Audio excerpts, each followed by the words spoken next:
Prophétique TV, la chaîne qui vous édifie. Même là où il y a le diable, il y a Dieu. Oh, Dieu ne peut pas apparaître là où il n'y a pas le diable. Le diable, c'est le premier évangéliste de Dieu.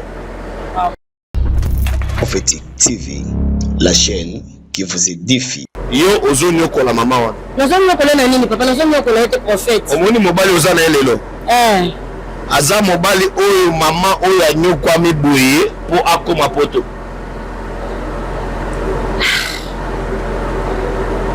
Oza la conscience. Soki mama oyo balingi bakata eloko leza pona. Prophétique TV, la chaîne qui vous édifie. Mama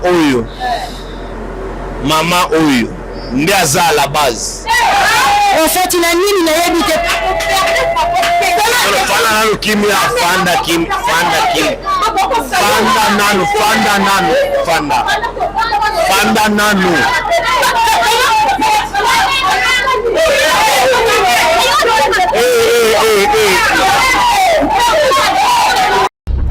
Prophétique TV, la chaîne qui vous édifie. Et pas nana kisi moko. Asale la yo misala po bota. Nakosi? Ya solo prophète. Ya solo. Boyo kana bien. Yo nana kisi wana bozana makambo misatu bosala. Ya liboso ola na rivière. Ya mibale ola na wenze. Ya misatu ola na ye na le liboso ke konga kisi. Nala yo kanga. Sebi na zoko saboya. Prophétique TV, la chaîne qui vous édifie.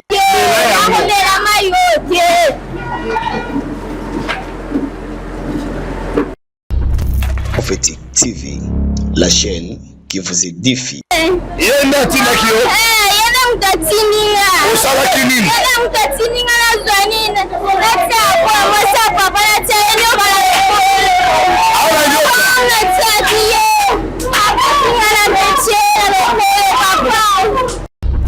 Prophétique TV, la chaîne qui vous édifie. Dans le vide, la vérité. Nasina Bondeli, maman, maman, tambola.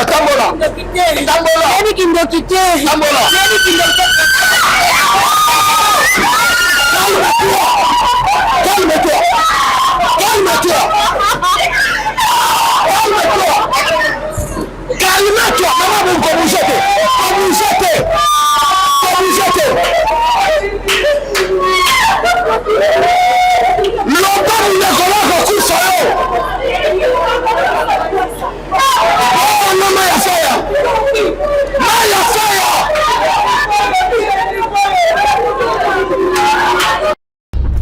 Prophétique TV, la chaîne qui vous édifie. Que la lumière soit et la lumière fut. Aujourd'hui, nous avons la lumière. La lumière, c'est avec le prophète Samuel Wanzambi. Vous voulez connaître la vérité, on a dit, la vérité vous affranchira. Aujourd'hui, on est là pour connaître la vérité. La lumière est là et le ciel est ouvert. Le ciel est ouvert avec l'homme de Dieu. Notre mission, c'est ciel ouvert. Le prophète Samuel Wanzambi, ici à Kinshasa, notre lieu, c'est l'avenue Massa numéro 4, dans la commune de Kitambo. Kitambo cimetière, évidemment. Notre référence est Rond-Point Sakomo. Venez nombreux expérimenter la grande puissance de notre Seigneur Jésus-Christ. Mesdames et messieurs, bienvenue dans votre émission Ciel ouvert, que je partage évidemment avec ma sponsor Dada Kandakanda, que vous connaissez, autrement appelée l'international. Elle est avec moi sur ce plateau. Merci à la grande équipe qui nous accompagne toujours. Au Forum Moulin Vieux-Jacques, derrière nos plusieurs caméras qui nous assistent ici. Et la réalisation, le montage est assumé par le Becker B13 qui est toujours avec nous au Forum Moulin. Je pense que nous, cette équipe, on sera toujours soudés, unis comme pas possible. Elle est avec moi sur ce plateau, Dada Kandakanda, je te salue. Je te salue, Brad. Ça fait rire quand je parle, hein? Au guide aussi qui? Il y a les locaux, hein?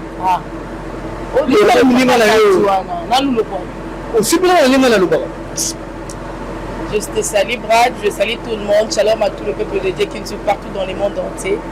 Je suis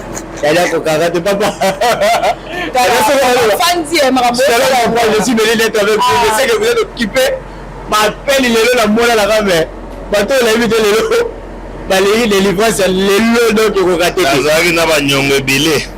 Ah, il y a battu, ouais. Ça aussi, c'est le service. Faut la silence. Les hommes salons dans ma piscine. Ah, vous allez acheter. Vous allez acheter.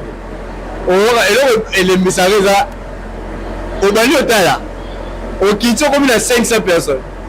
Mais à mon frère, au fond là, les gens qui lui connaissent, oui ça. On est obligé de Bali là, ils sont là. On va manger à Zambela. Boni église, boni. Zambazo Soura, quand même, Zambazo Batela. Bah, belle idée, c'est gros. Là, quand on fait le mot, comme 1000. Et le Kota. Ah, voilà. Voilà, Moussala Nzambe Dada. Aux gens à moi dire que na banalanga et soutenir nos merci Brad. Nengo bandaki en tout cas la sepela qui pour que la lumière soit et la lumière fille. Parce que le bango mingi mais exemple te va comprendre ba langage ya Nzambe te. Dans la Bible ba tu pas comprendre. Que le vote vous appelle papa. Na bi que papa soit raconté décortiquer la Bible makasi na lisumi ya kolimo mosang. Si c'est la parole. En tout cas, si tu as besoin de la parole, considère prophétique télévision comme mon canal culte na bisoté en direct aux Ali. Ma programme prière à papa ça na minuit na soit pas témoignage. So yo donc quand on direct à la télé aux raté na soit pas témoignage pas bien témoignage je crois bien ba tout j'appelle papa bien appeler papa bazo bien. Papa après David que la lumière soit et la lumière fuit. Beaucoup de gens pensent que ndenge tozala na tongo mutu elongwe tongo ekoti tongo mo elongwe mutu ekoti nde yango wana ezalaka na maloba oyo ya lumière soit et la lumière fuit. Parole wana na Bible nga kolakisa biso ni papa. Tu dis quoi? Nde balobaka que la lumière soit et la lumière fuit. Ah. Bato ebele bakanisa nde tozalaka butu tolongwe tokomi tongo tolongwe moi tokomi butu. Parce qu'on a langage ya Nzambe ndenge kolakisa ni. Non, la lumière soit la boutou et ça des choses différentes. Et ça différent. Ah bon? Parce que Dieu n'avait pas créé cette lumière, il a créé plusieurs lumières. Ok. Ah. Ok, papa, aide-nous. Passons là. Vous n'avez pas de Bible, non? Ah bien? La téléphone. Chapitre premier. Ma Bible. Genèse chapitre 1er. Commencez le 6e verset. Genèse chapitre 1er au 6e verset. Dieu dit qu'il y ait une étendue entre les eaux et qu'elle sépare les eaux avec les eaux. Voilà. Et Dieu fit l'étendue, il sépare les eaux et au-dessus, voilà, de l'étendue, d'avec les eaux qui sont au-dessus de l'étendue. Et cela fut ainsi. Dieu appela l'étendue le ciel. Ainsi, il y eut un soir. Et il y eut un matin, ce fut le second jour. On a continué. Je dis que les eaux qui sont au-dessus du ciel, qui se rassemblent à un seul lieu, et que le sec paraisse, et cela fut ainsi. Dieu appela le sec terre et appela l'amas des eaux mer. Dieu vit que cela était bon. Puis Dieu dit que la terre produise de la verdure, de l'herbe portant, de la semence, des arbres fruitiers, donnant des fruits selon leurs espèces, et ayant en eux leur semence sur la terre. Et cela fut ainsi. La terre produit de la verdure, de l'arbre portant de la semence selon son espèce, des arbres donnant du fruit, et ayant en eux leur semence selon leurs espèces. Dieu vit que cela était bon. Ainsi il y eut un soir et il y eut un troisième jour. C'est simple. Voilà. Dieu dit qu'il y ait des luminaires. Ah, des luminaires dans l'étendue du ciel pour séparer le jour d'avec la nuit. Que ce soit des signes pour marquer les époques, les jours et les années. Amen. Vous allez comprendre dans le verset 2, voilà. La terre était vide et informe. Et il y avait les ténèbres qui régnaient sur la surface des eaux. Et Dieu dit que la lumière soit et la lumière fuit. Mais dans le verset qui suit là, le verset 14, Dieu dit qu'il y ait des luminaires. Des luminaires. Vous comprenez? Au pluriel. Et ces luminaires-là étaient pour différencier la nuit et les jours. Non, que la lumière fuit, ce n'est pas pour différencier les jours et la nuit. Mais ce sont les luminaires que Dieu a créés qui différencient les jours et la nuit. Mais la lumière là c'est quoi? Que la lumière soit. Vous comprenez qu'il y avait les ténèbres dans le premier verset. Dieu créa les cieux et la terre. Mais Dieu n'a pas créé sur les cieux. Il a créé sur la terre. La terre était vide, informe. Et il y avait des ténèbres à la surface de la terre. Vous comprenez un peu ça? Les ténèbres étaient là. Et Dieu dit que la lumière soit. Et la lumière fit. Et Dieu dit que c'était bon. C'était le premier jour. Donc Dieu avait dit la lumière. Mais Dieu a créé les lumières. Que la lumière soit. Et la lumière était là. Les ténèbres qu'on parlait là, c'est une personne. Et la lumière qu'on parlait là, c'est une personne. Okay. Avance. Que la lumière soit. Cette lumière, c'est une personne. Okay. Et les ténèbres qui étaient sur la terre, c'était une personne. Il devait séparer le mal et le bien. La comprendre. Au ça va pas. Les ténèbres là, c'était qui? Les ténèbres là, c'était l'obscurité, bien les ténèbres manifestaient l'habitation de Dieu. Parce que tu lis dans les psaumes, tu dis les ténèbres est ma demeure. Ah oui. Donc les ténèbres qui étaient là, c'était une personne qui était là avant toute chose, avant que l'homme soit, afin de manifester la gloire de Dieu.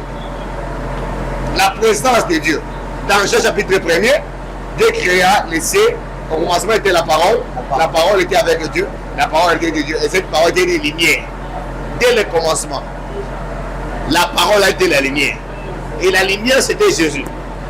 Donc dès le commencement, quand Dieu avait créé les cieux et la terre, Jésus était là et le diable était là. Mais Jésus ne sera pas connu si le diable n'est pas encore là. Dans notre terme simple, quand Dieu t'a créé, a créé la terre, le problème était venu en avant et la lumière est venue après. Mais celui qui sépare les jours et la nuit, ce sont des luminaires. Non,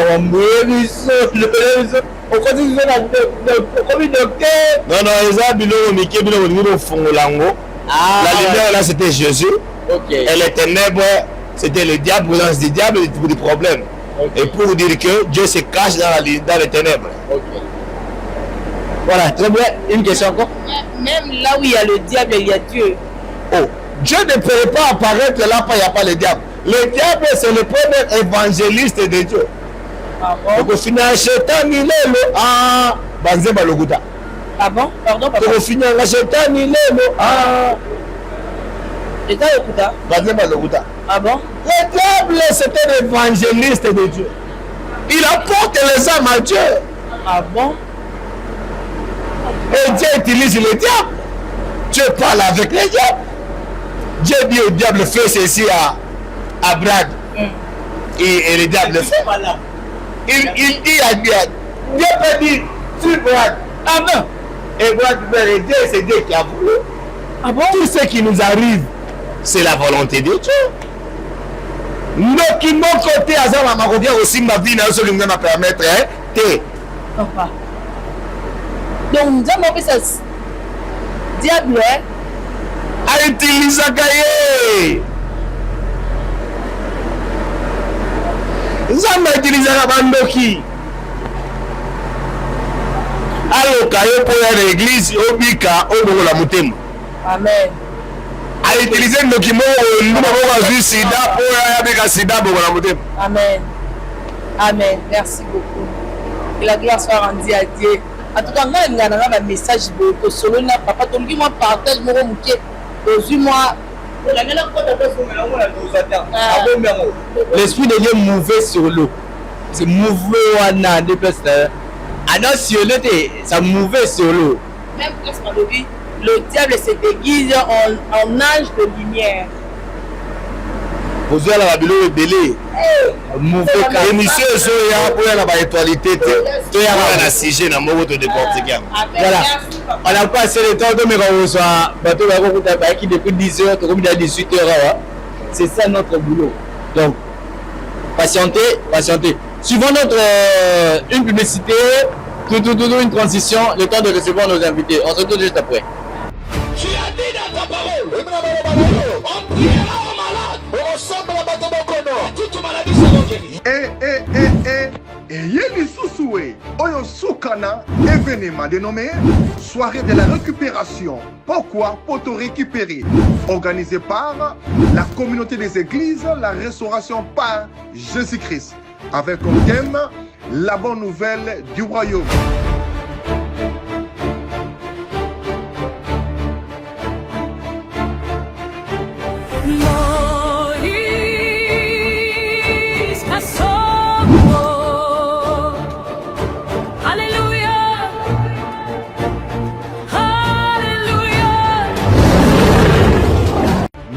Abotola yo mariage, nani abotola yo lipamboli.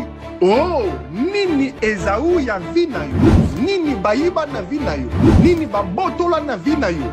Mariage kenda, finance bayiba, mwana koma kuluna, masque de vieillesse, maladie incurable, vie et silence, mari et femme de nuit.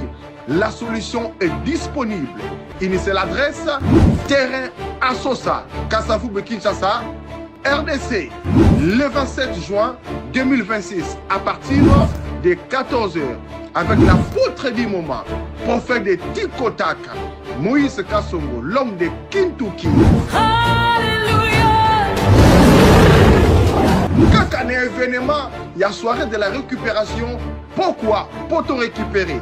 Apôtre, Abongisi, 10 000 pagnes, Liputa, pour na maman veuve.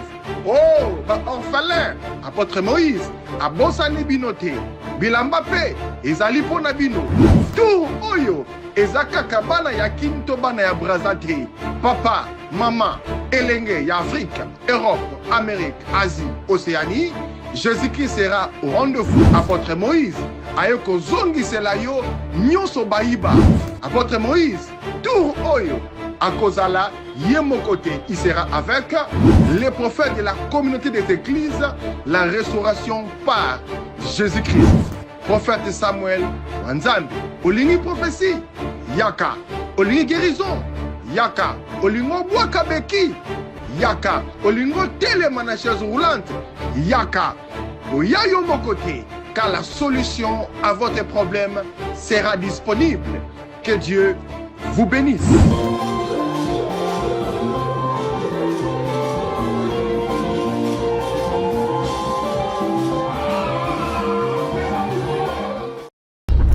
Prophétique TV, la chaîne qui vous édifie. Voilà, de retour sur ce plateau, vous voyez, c'est une grande famille. Vous voyez que le prophète n'a habité, tout le monde est déjà, maman, a moi passé. Vous voyez, le problème, c'est les années. Papa, famille, vous voyez, maman, Mbote. Comment on est? Merveille. Merveille.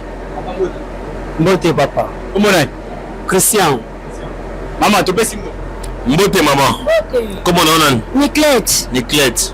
Ma soeur, comment on est? Bénédicte. Bénédicte, comment on est? Charlie. Hein? Charlie. Maman, comment on est? Pèse dans mon micro. Comment Angela? L'exakuna. Maman, comment on est? Rit. Hein? Rit. Rit. Comment Massa? Hein? Massa. Oh, ok. Alors, passe dans le rôle. Vous avez famille, mon roi? Là, il est responsable. Maman. Aïe.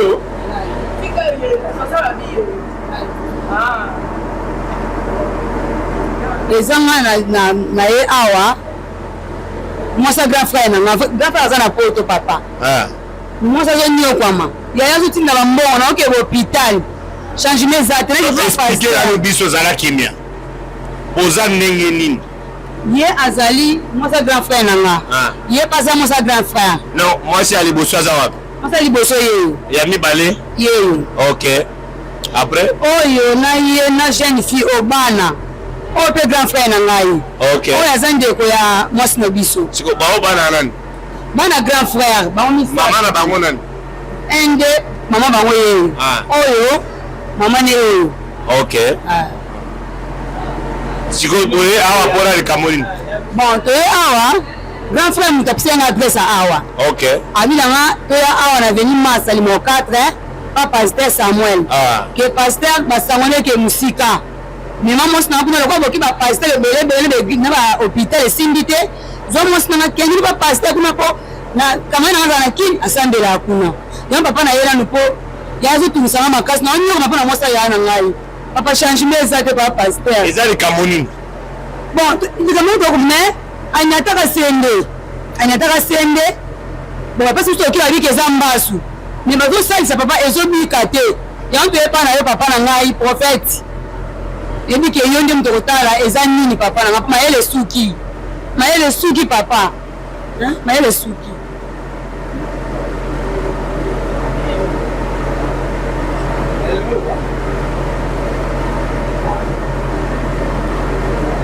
Merci papa. Pourquoi ezali kamomo ya pasi makasi. Et nous sommes forts nous sommes sali oto kwa ko sala. Wamenga biloko na esilinga na ndako pona koteka pona. Mwasa ya yazwa solution. Donc tant que yebo seke papa toyo kasango na yo musika sur la vie sociale kambo ce qui te et ça passe to pona lokolo na ye. Toye pona malade na bino na pona tindi bino. Acha il préfère grand frère mtatini. Mais toko de dériver loko te tant toyebi nango société. Papa yo na misa ko mona esika botamboli ba yebisi bino société. Et le côté Pesa biso zela to bonela. Zambe to fongole émission na biso na yo bato na bazali liboso na yo la ezala polele bato ba mona bikamo na kopona Yesu amen. Zamba pambola bino. Olobi ope moi sa grand frère na. Moi sa grand frère na biso. Mama comment on a pesa microphone. Comment on a Niclette papa? Maman Niclette. Oyo azamba na yo. Azamba na ngai. Mais oyobi ke ndo kutaki na libala. Nebi ke nakutaki na libala. Mais pourquoi je nyokola? Ngana onyokola te pana onyokola ndenge nini? Na onyokola yote? Yo ozo nyokola mama wana. Nazo nyokola na nini papa? Nazo nyokola yote prophète. Omoni mobali oza na elelo. Aza mobali oyo mama oyo anyokwa miboye po akoma poto.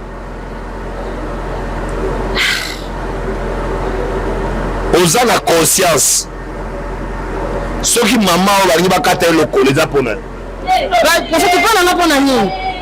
Ngana sali nini? Na sali nini prophète? Na sali nini? Nazoloba bien mama oyo. Mama oyo ndi aza à la base. Prophète na nini na yebi te?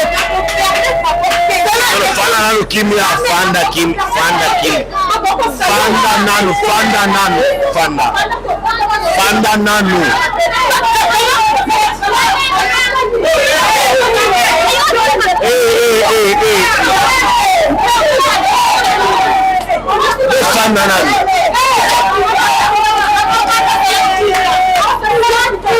Si vous fanda nanu kimia.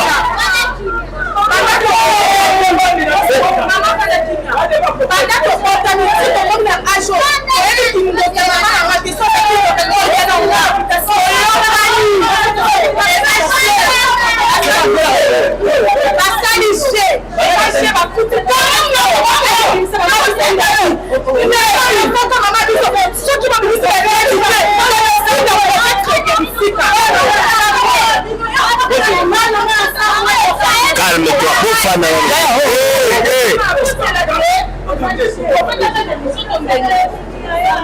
Mama Fanda Kim. Si Bofana na loba. Yo zolo wa futika. Kwa baji zolo. Tika la loba. Yo manan. Yo mwana mukeboye. Yo msa ba futinga. Eza mama oyo nda yo kani na yo bobimisa mama na ngando yo ala biso poto suko la biso botika la loba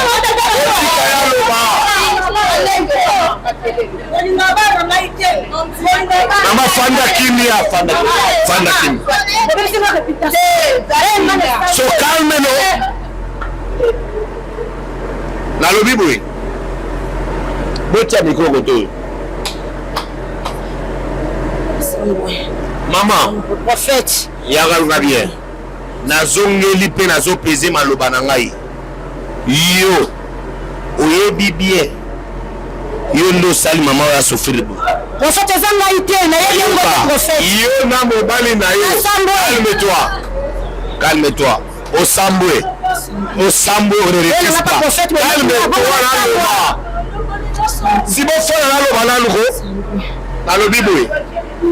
Yo na mobali. Tango aussi sa roloba na roloba.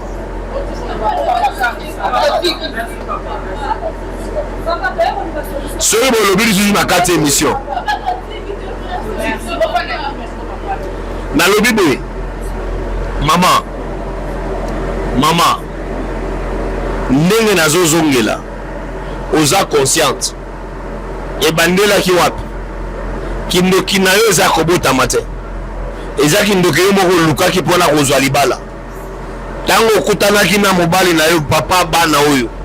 Bosala 3 ans de mariage sa kobota la kosi. Ah prophète na yebi yango te. Bosala 3 ans bozobota te na kosi. Que ya solo prophète. Ya solo. Calme-toi. Tento bene malembe. Tango osali 3 ans. Obandi ko luka mwana. Okenda na mboka moko. Mboka ko central soki mbeke soki. Hein? Ngeba. Ok, rezo na mboka ngeba. Epanga na kisi moko. Asale la yo misala po bota. Nakosi? Ya solo prophète. Ya solo. Oyo kanga bien. Yo na kisi wana bozana makambo misatu bosala. Ya liboso ola na rivière. Ya mibale ola na wenze. Ya misatu ola na ye na liboso ke konga kisi. Na yo kanga. Soki na zoko saboya. Prophète. Na soki na zoko saboya. Po bota mwana oyo. Nde mwana ya liboso. Oyi pourquoi akola kate meyo akomi mogolo koleka ye. Pourquoi? Parce que mwana oyo abota mala kindoki na kisi. Prophète mwana ngasa ndio kite. Mwana ngasa ndio prophète. Mwana ngasa ndio kite. Mwana bota mwana. Yo fanda kimbia maloba kosila yo kala mingi te fanda. Ngasa ndio kite. Ngamna bota mwana nga prophète na biki ndio kite. Ngamna bota mwana. Yo fanda kite. Azando kite prophète. Azando kite. Mwana ngasa ndio kite. Ngamna bota mwana ngai. Mwana ngasa ndio kite mama tika.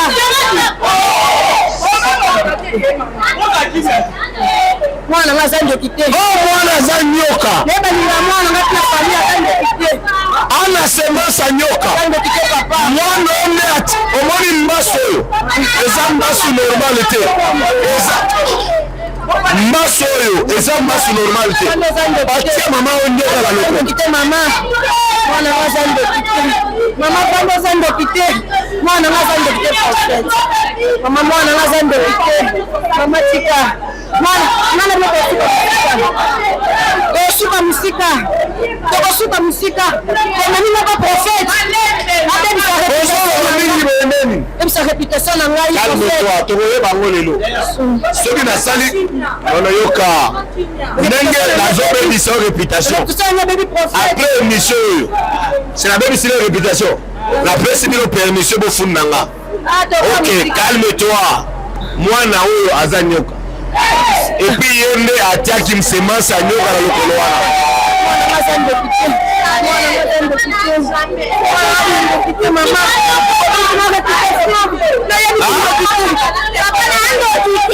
Ando kite.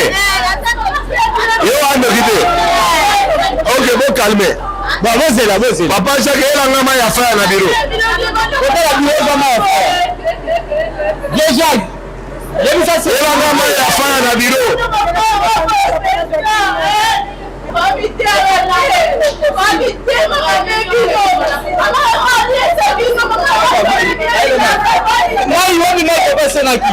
Depuis na sengaki mai.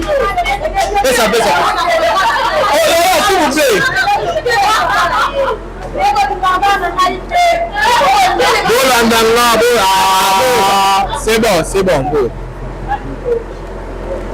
okanga bien oyo eza mai eza mai oyo nga na bondeli eza mai ya fai mwana alobi aza ndoki te mama alobi aza ndoki te mela mai oyo obi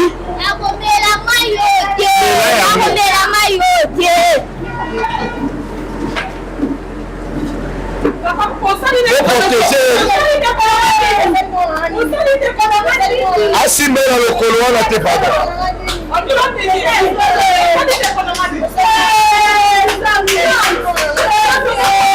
lelo bolomaki boboyaki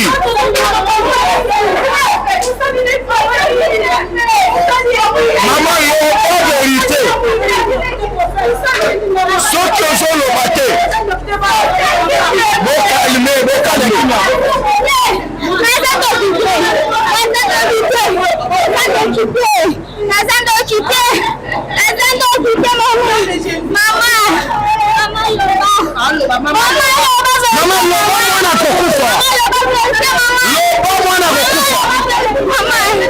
azobimisa nyoko awa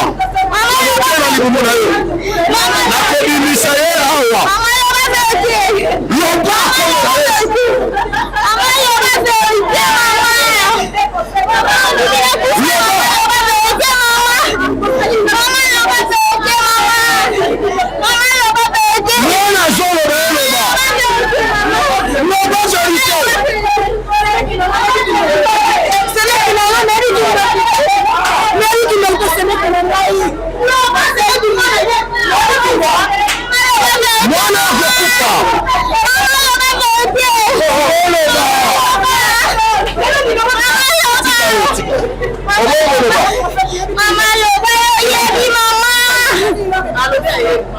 mama yebi mama yebi mama yebi aloba verité ye nde atindaki yo yena mutatininga osalaki nini yena mutatininga nazwa nini natia kwa mwasa papa natia enyoka natiaki ye nga na metie na lokolo papa mama mutatininga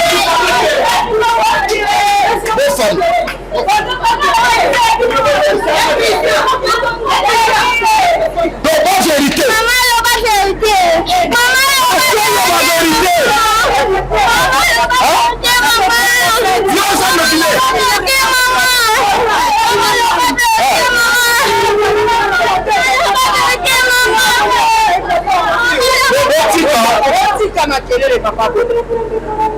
nalingi nabondela lokolo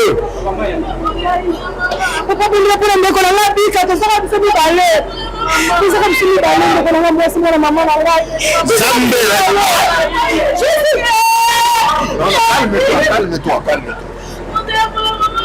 loboko eza na makambo lokolo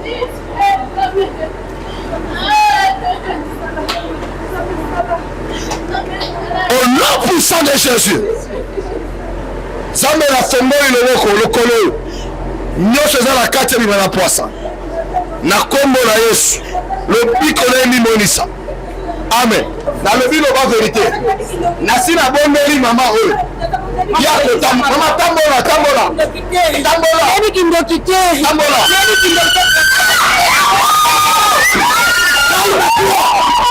calme-toi calme-toi calme-toi calme-toi mama bon komujete komujete komujete loba mulekolo kokufa yo mama ya faya maya faya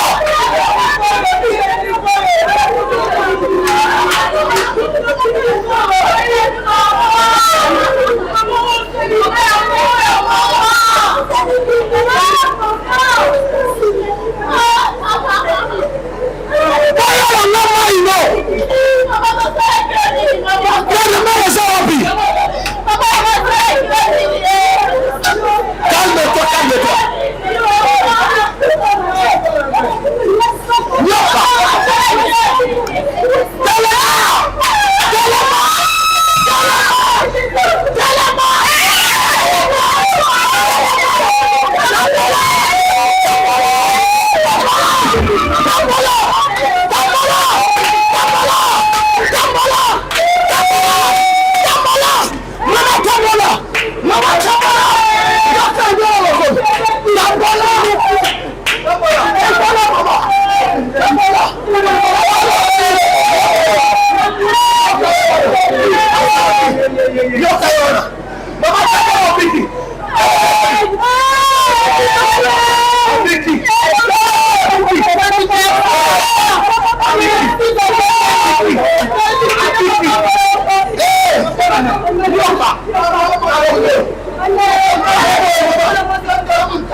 ayoki na mbasu batie nyoka vivant nyoka bomoye nyoka mbasu ya nyoka yango tobimisanga après émission mwasi ayoya na yo tala mama oyo nde asali ye bongo azowanga latisi te nyoka mbi tokomi na suka émission boye nanga après émission numéro nanga eza plus 243 81 26 26 80 na lembi nzemba pambola bino boye de kata émission tokomi na suka émission oyo nyoka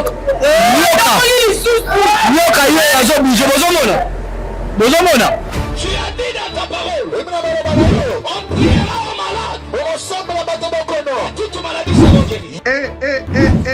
Yeli Sousoué, Oyo Soukana, événement dénommé Soirée de la récupération. Pourquoi pour te récupérer? Organisé par la communauté des églises, la restauration par Jésus-Christ. Avec comme thème la bonne nouvelle du royaume.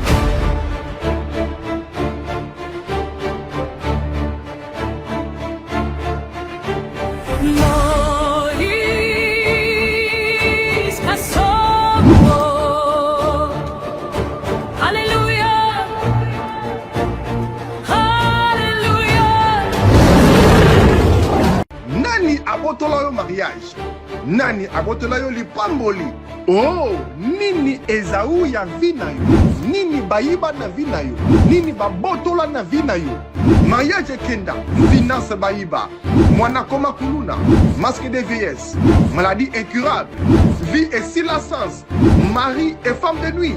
La solution est disponible. Initiez l'adresse terrain Assosa Kasavu Kinshasa RDC, le 27 juin 2026, à partir de 14h, avec l'apôtre du moment, prophète de Tikotaka, Moïse Kassongo, l'homme de Kintuki. Quand un événement, il y a soirée de la récupération. Pourquoi? Pour te récupérer.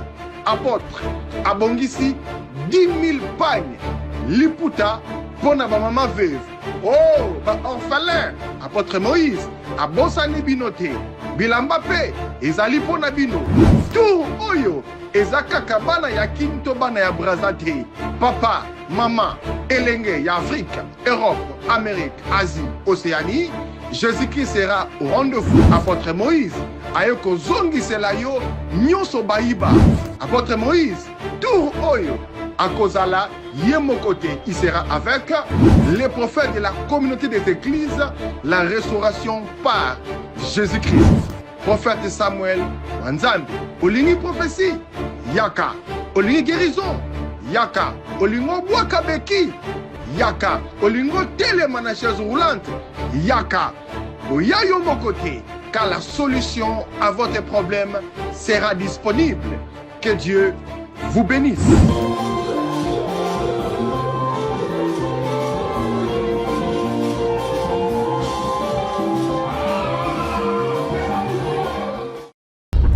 Prophétique TV, la chaîne qui vous édifie.